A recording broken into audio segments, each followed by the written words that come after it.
एक औरत का माँ बनने का सफ़र। हम लड़कियां बचपन से ही एक धारणा बना लेती हैं कि बड़े होकर हमारी शादी होगी और फिर बच्चे और फिर हमारा जीवन खुशी खुशी बीतेगा। लेकिन ज़िंदगी हर कदम पर कोई ना कोई नया संघर्ष देती है जिसकी वजह से हम टूट जाते हैं। मीता एक बहुत ही अल्हड़ सी मस्त मौला मिजाज की लड़की थी। दर्द, परेशानी, समस्या क्या होती है जानती ही नहीं थी। उसकी पढ़ाई पूरी होते ही परिवार वाले उसके लिए योग्य वर की तलाश करने लगे। मीता को घरेलू कार्य भी ठीक से नहीं आते थे। रोहन को उसके लिए घर वालों ने उपयुक्त समझा।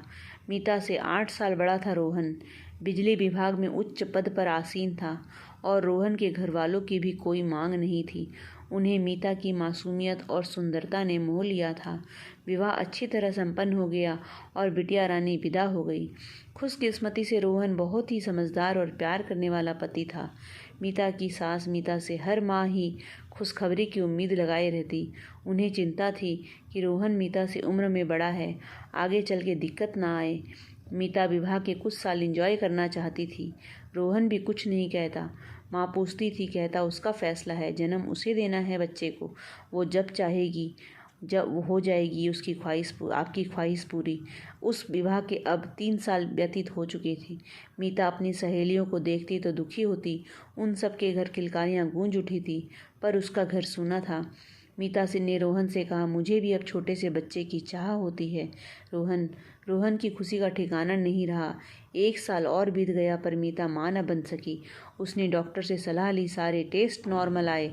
अंत में नली खुली होने का टेस्ट हुआ। यह टेस्ट बहुत ही दर्द से भरा होता है, जो मीता से सहन नहीं हो रहा था। उसकी चीखें बाहर तक सुनाई दे रही थी, जो रोहन से सहन नहीं हुई। उसने कहा, डॉक्टर साहब रहने दीजिए, नहीं कराना मुझे ये टेस्ट। पर टेस्ट हो चुका था। मीता की दाहिनी नली बंद आई। वो बहुत मायूस रहने लगी। रोहन समझाता, मैंने बच्चे के लिए तुमसे शादी नहीं की, तुम खुश रहो बस।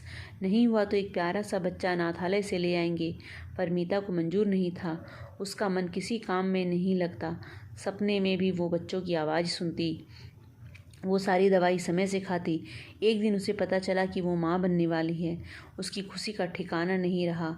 वो प्रेगा न्यूज़ की किट को हर दिन देखती और रोहन को भी दिखाती।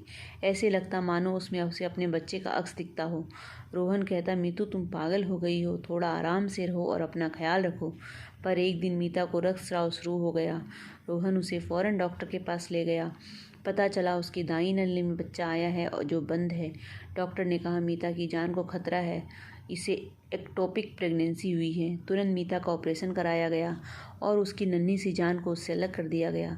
महीनों तक मीता अवसाद में रही। रोहन ने उसकी सेवा में कोई कमी नहीं छोड़ी। एक बार फिर मीता गर्भवती हुई। अब की बार बच्चा सही नली में गया और घर में खुशियों का माहौल आया। सास और रोहन मीता के खाने पीने का बहुत ख्याल रखते। मीता का 7वां माह चल रहा था। डॉक्टर ने कहा, पानी की कमी है, बच्चे को ऑक्सीजन नहीं मिल रही, तुरंत निकालना पड़ेगा। मीता ने कहा, मेरे बच्चे को तो कुछ नहीं होगा। डॉक्टर बोले, बस वज़न 2 किलो से कम है बच्चे का, थोड़ा ज़्यादा ध्यान रखना पड़ेगा। मीता ने ऑपरेशन से प्यारे से बेटे को जन्म दिया। अब मीता के पास जब रोहन बच्चा लेकर आया, मीता कहती क्या, बस ये इतना प्यारा सा बच्चा मेरा है रोहन, मैं विश्वास नहीं कर पा रही हूँ। रोहन कहता, बहुत बहुत धन्यवाद मीता, मुझे पिता बनाने के लिए। कितने कष्ट परेशानियाँ सही, फिर भी तुमने हार नहीं मानी। मीता बस मुस्कुरा दी और बेटे और रोहन के माथे पर प्यार भरा चुम्बन देकर उसने अपनी आंखें बंद कर ली। कुछ दिन में वो अपने मुन्ने को लेकर घर आ गई। आज मीता 2 बच्चों की माँ है और उसका अल्हड़पन तो न जाने कहाँ खो गया है। बच्चों में बाल संवारने का समय भी नहीं मिलता। पर रोहन को अपनी मीता पर पहले से ज़्यादा प्यार आता है। उसके बाल खुद संवारने बैठ जाता है। सास भी अपने नाती नातिन को देखकर चिर निद्रा में सो चुकी है। दोस्तों, ये था मीता का एक लड़की से माँ बनने का सफ़र। आज का समाज ऐसा है, अगर औरत माँ ना बने तो उसका समाज में उठना बैठना दुभर हो जाता है। शादी ब्याह में सब परिवार वाले ताने देने से नहीं चूकते।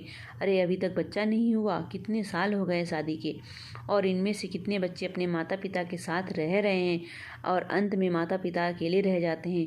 इसलिए जो दंपति माता पिता नहीं बन पाते और तो दुखी ना रहें, खुश रहने के, जीवन जीने के बहुत माध्यम दिए हैं ईश्वर ने।